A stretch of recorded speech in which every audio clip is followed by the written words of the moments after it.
Hello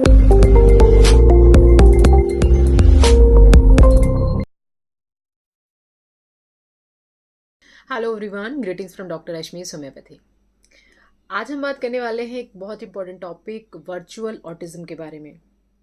autism के बारे में धीरे धीरे लोगों की जागरूकता बढ़ी है। पेरेंट्स बहुत जल्दी इसके सिम्टम्स को पकड़ पाते हैं और बहुत ज़्यादा वो ट्रीटमेंट को अब सीख करने लगे हैं। पहले जो ऑटिज्म था इसको लोग पहचान नहीं कर पाते थे कि एक्चुअली कोई प्रॉब्लम है या बच्चा की नेचर ऐसी है, इसका स्वभाव ऐसा है, उसके अंदर कुछ स्पीच डिले है।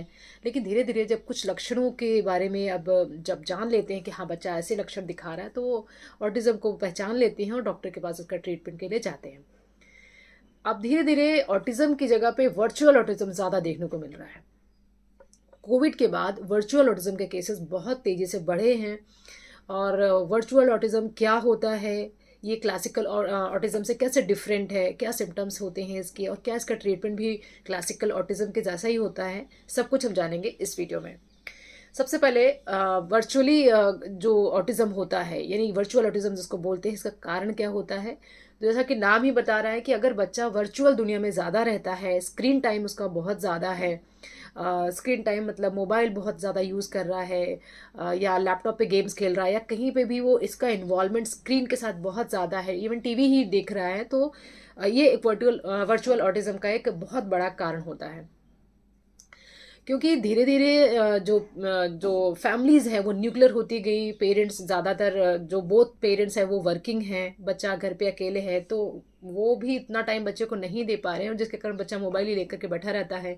और पेरेंट्स को भी ईजी रहता है कि बच्चा शांत है, कुछ ना कुछ कर रहा है वो एटलीस्ट। तो इस तरह से धीरे धीरे करके बहुत सारे बच्चों में एक एपिडेमिक के जैसा देखा जा रहा है वर्चुअल ऑटिज्म। इसके सिम्टम्स की अगर हम बात करें कि वर्चुअल ऑटिज्म क्या क्लासिकल ऑटिज्म से डिफरेंट होता है, तो जो सिम्टम्स होते हैं ऑलमोस्ट सिमिलर होते हैं, but the only difference is कि आपको जो क्लासिकल ऑटिज्म होता है उसमें कोई रीज़न नहीं समझ में आता है। मे बी जेनेटिक हो, मे बी प्रेगनेंसी के दौरान कुछ परेशानियां रही हों, या फैमिली में किसी को बहुत ज़्यादा स्ट्रेसफुल जो इन्वायरमेंट रहा हो, तो इस तरह से भी ऑटिज्म के लक्षण देखे जाते हैं। बच्चे की बर्थ हिस्ट्री कैसी रही है, अगर डिलेड क्राइंग रही है बर्थ के टाइम पे, तो भी वो ऑटिज्म का एक रीज़न माना जा सकता है। लेकिन वर्चुअल ऑटिज्म में सबसे अच्छी बात यह है कि कारण पूरी तरह से पता होता है। हम जब पेरेंट्स हमें सीख करते हैं ट्रीटमेंट, तो हम पूछते हैं कि बच्चा मोबाइल कितना यूज़ करता है, तो थोड़ा हेजिटेट करते हैं पेशेंट, लेकिन बता देते हैं कि हाँ बच्चा मोबाइल तो ज़्यादा यूज़ करता है। हम कोशिश करते हैं लेकिन रोक नहीं पाते हैं, ये उसी में लगा रहता है। तो यहाँ से हमें कारण एग्जैक्टली पता लग गया कि ये वर्चुअल ऑटिज्म है। एक डिफरेंस और आपका जानना ज़रूरी है कि ऑटिज्म और स्पीच डिले में डिफरेंस क्या होता है। कई बार बच्चा बहुत समय तक बोलता नहीं है, तो उनको लगता है कि ये पता नहीं ऑटिज्म का प्रॉब्लम है या स्पीच डिले है। तो एक मेजर डिफरेंस दोनों चीज़ों में होता है। जो ऑटिज्म है उसके अंदर लैंग्वेज का रिग्रेशन होता है, मतलब पहले बच्चा बोल रहा था, शुरुआत कर दी थी उसने बोलने की, लेकिन एकदम से उसकी लैंग्वेज खत्म हो गई, कम्युनिकेशन खत्म हो गया। लेकिन स्पीच डिले में बच्चे ने कभी स्टार्ट ही नहीं किया था बोलना, इनिशिएट उसने किया ही नहीं था। तो इस तरह से दोनों में डिफ्रेंशिएट कर सकते हैं। पेशेंट्स बताते हैं कि बच्चा पहले तो बाबा दादा इस तरह के शब्द बोल रहा था, 12 से 16 महीने के बीच में ये ऐसी चीज़ें देखी जाती हैं, तो वो धीरे धीरे बोल रहा था, लेकिन एकदम से उसको पता नहीं फीवर हो गया, उसके बाद बंद कर दिया उसने, या कभी चोट लग गई उसके बाद उसने बोलना बंद कर दिया। ये explanation most of the patients देते हैं जब वो अपने बच्चे के लिए कंसल्ट करते हैं। स्पीच डिले में किसी भी तरह की कोई लैंग्वेज आई नहीं होती है, तो इसलिए रिग्रेशन का कोई सवाल नहीं होता। अब हम बात कर लेते हैं वर्चुअल ऑटिज्म और ऑटिज्म के जो लक्षण होते हैं उसमें क्या डिफरेंसेस होते हैं। तो वर्चुअल ऑटिज्म के अंदर सबसे पहली चीज़ ये देखी जाती है कि बच्चा मोबाइल बहुत ज़्यादा यूज़ करता है। जितनी देर वो मोबाइल से दूर रहता है उतनी भी देर वो लैंग्वेज पे पकड़ नहीं रहती है, उतनी देर भी वो किसी चीज़ से कम्युनिकेट नहीं करना चाहता है, सोशलाइज नहीं होना चाहता है। इवन अपने पेरेंट्स के साथ भी वो इरिटेटेड रहता है बात करने में, वो चाहता है कि फिर से उसको मोबाइल ही मिल जाए, या फिर से वो जिन गैजेट्स को यूज़ करा था उसको यूज़ करने लगे। लैंग्वेज डिले रहती है। और दूसरी इंपॉर्टेंट चीज़ ये है कि बच्चा बहुत ज़्यादा हाइपर एक्टिव होता है। जो बच्चा होता है उसको जब भी आप मोबाइल छीन लेंगे तो उसकी अजीब सी हरकतें शुरू हो जाएंगी, दौड़ना भागना मारना कूटना सब कुछ शुरू कर देता है वो। And the other symptom is कि आई कांटेक्ट, जैसे कि क्लासिकल ऑटिज्म में नहीं होता है, इसमें भी आई कांटेक्ट नहीं होता है। नाम को वो नहीं अपने रिस्पॉन्ड करता है मोस्टली, चीज़ों को फिंगर करके जेस्चर्स के थ्रू भी नहीं बताना चाहता है वो। और ये जो बच्चे होते हैं उनकी स्लीप बहुत ज़्यादा डिस्टर्ब्ड होती है। उनकी जो साइकिल होती है, स्लीप साइकिल, वो डिस्टर्ब होती है। कभी बच्चा 2 बजे सो रहा है, कभी बच्चा 12 बजे सो रहा है, तो कुछ भी साइकिल उसका फिक्स्ड नहीं रहता है। ऑटिज्म का एक और इम्पॉर्टेंट सिम्टम है कि किसी बच्चे के साथ वो खेलना नहीं चाहता है, उसको शेयरिंग टॉय को दिखाना, दूसरे बच्चों को दिखाना, शेयरिंग और केयरिंग वो चीज़ों में बहुत ज़्यादा पीछे रहता है। सोशल बिहेवियर उसको नहीं पता होता है। कई बार बच्चे एक दूसरे को जो धक्का मुक्की करने लगते हैं क्योंकि उनको पता नहीं होता कि क्या हमें करना चाहिए, क्या नहीं करना चाहिए। अगर किसी प्ले ग्राउंड में है, लाइन से किसी चीज़ का वेट कर रहे हैं, फॉर एग्जांपल अगर उनको स्विंग लेना है, टर्न बाय टर्न लेना है, तो उनको वो नहीं पता होता है। तो जो ऑटिज्म होता है, इसकी पहचान इस तरह से की जा सकती है। सिर्फ 3 सिम्टम्स को आप जानिए कि बच्चा पहले 12 महीने का जब था, तो वो एक एक शब्द को बोल लेता था, माँ, पापा, दादा, इस तरह के शब्द बोल लेता था।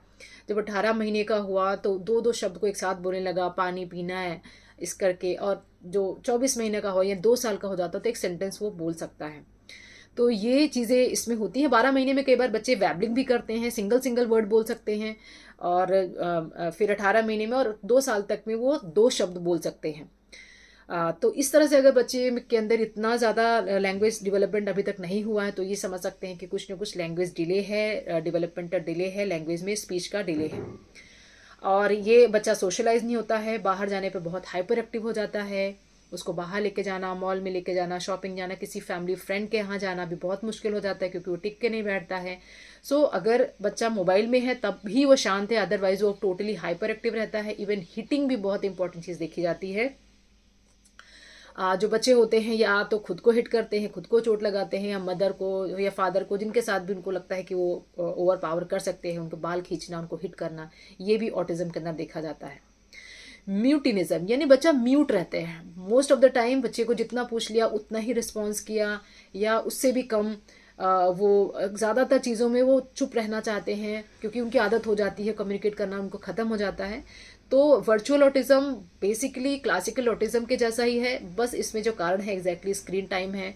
जैसे जैसे स्क्रीन टाइम कम करेंगे या जैसे पूरी तरह से ख़त्म कर देंगे, बच्चा थोड़ा हाइपर एक्टिव तो होगा, मैनेज करना मुश्किल होगा, लेकिन यही एक इसका सॉल्यूशन है।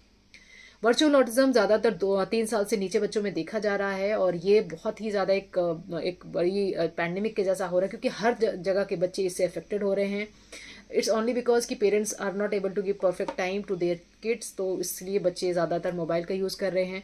और जब आप मोबाइल का यूज़ बंद करके उनको दूसरी एक्टिविटीज़ में लगाते हैं, लाइक स्टोरी टेलिंग कर रहे हैं, आप उनके साथ प्ले ग्राउंड पर खेल रहे हैं, आप उनको दूसरे छोटे बच्चों के साथ, उनकी एज के बच्चों के साथ खेलने के लिए उत्साहित कर रहे हैं, लेके जा रहे हैं, मौके दे रहे हैं, तो यही एक तरीके हैं जो आप वर्चुअल ऑटिज्म से निकलने में हेल्प कर सकते हैं। क्योंकि लैंग्वेज डेवलपमेंट डिले हो गया है, स्पीच डिले हो गया है, तो इसके लिए कुछ दवाइयों की भी ज़रूरत पड़ सकती है सो दैट कि बच्चा अपनी एज के अकॉर्डिंग बोलना स्टार्ट कर दे। लेकिन उसके लिए जो मेडिसिन होती हैं वो सिलेक्ट की जाती हैं बच्चे के सिम्टम्स के ऊपर कि बच्चा क्या हाइपर एक्टिव भी है या सिर्फ लैंग्वेज डेवलपमेंट में डिले है या रिग्रेशन हुआ है, मतलब बोलता था अभी नहीं बोलता है, या वायलेंट रहता है, या स्लीप में भी इशू है। तो ये सारे सिम्टम्स को हमें देखने होते हैं जब भी हम वर्चुअल ऑटिज्म का ट्रीटमेंट देते हैं। तो ये जो ट्रीटमेंट होता है, जैसे कि मैंने ऑटिज्म की वीडियो या स्पीच डिले का वीडियो बनाया था, वो सारी मेडिसिन वैसे ही इसमें भी काम करती हैं। जैसे नैट्रीम्यूर है, डेवलपमेंटल डिले के लिए है, कैलकेरा फॉस है जिसमें फिजिकल डेवलपमेंट भी कम है, मतलब बच्चा अच्छे से चलने फिरने में भी कमी है, बोल भी नहीं पाता है। बेराइटा कार जिसमें बच्चे को लगता है कि आईक्यू ही थोड़ा सा कम है, या अगर उसके सोने में कोई तकलीफ़ है, सो नहीं पाता है, तो कैमोमिला और सीना नाम की दवाइयाँ हैं जो दी जाती हैं। बच्चा बहुत ज़्यादा वायलेंट हो जाता है तो वेरेट्रम एल्बम नाम की दवा है। बहुत अब्यूज़िव वर्ड्स यूज़ करने लग गया है, थोड़ी एज बढ़ने के साथ साथ अगर ये ऑटिज्म ट्रीट नहीं होता है तो बच्चे अब्यूज़िव भी हो जाते हैं, वर्ड्स भी यूज़ कर सकते हैं या जेस्चर्स गलत यूज़ कर सकते हैं, तो उसके लिए ट्यूबरक्लोनिन नाम की दवा होती है।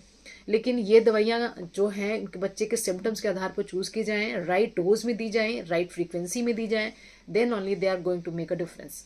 सबसे ज़रूरी ये है कि आप गैजेट से बच्चे को दूर कर दें।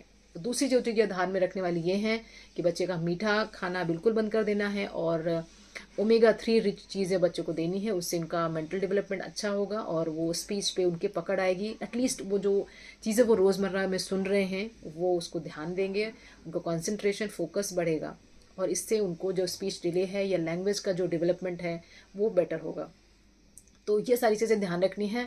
वर्चुअल ऑटिज़म की जितनी जल्दी पहचान कर ली जाए और जितनी जल्दी इसका रोकथाम किया जाए उतना ही इसका अच्छा रिजल्ट रहता है, क्योंकि ये ऑटिज़म अगर आगे बढ़ जाएगा, बच्चा 5 साल से ऊपर हो गया फिर भी उसको ऑटिज़म के लक्षण अभी नहीं गए हैं, 10 साल का हो गया, तो इसके बाकी के जो फील्ड्स हैं वहाँ पर ये पीछे हो जाते हैं। तो इसीलिए इसको आज ही पहचान करें और अपनी स्क्रीन टाइम को बच्चे को भी बंद कर दें, क्योंकि बच्चा अगर तभी यूज़ करेगा जब आप बिजी हैं किसी चीज़ में। तो प्लीज़ मेक श्योर कि आपको थोड़ा सा समय निकालना होगा बच्चे के लिए। आप बच्चे के सामने मोबाइल गैजेट अपना लैपटॉप यूज़ कर रहे हैं बट बच्चा शांति से नहीं बैठ सकता, तो बच्चे तो कॉपी ही करते हैं। तो आपको कोशिश करनी है कि बच्चा जब किसी चीज़ में इन्वॉल्व हो उसको भी कुछ ऐसी इंटरेस्टिंग चीज़ें दी जाएँ जिससे वो मोबाइल से खुद से ही दूर होना चाहे। तो ये सारी जो इन्फॉर्मेशन थी वो वर्चुअल ऑटिज़म के बारे में थी। होम्योपैथी की जो मेडिसिन्स हैं वो टोटली वर्चुअल ऑटिज़म से बच्चे को दूर रखने में, या जब आप गैजेट बच्चे से ले लेते हैं तो जो विड्रॉल सिम्पटम्स शो करता है उससे निपटने में बहुत ज़्यादा हेल्पफुल हैं। लेकिन ये दवाइयाँ स्पेसिफिक होती हैं, हर बच्चे के ऊपर अलग अलग दवाइयाँ सेट होती हैं जैसे सिम्टम्स वो शो करते हैं। तो आई होप कि वर्चुअल ऑटिज़म के ऊपर ये इन्फॉर्मेशन आपको पसंद आई होगी।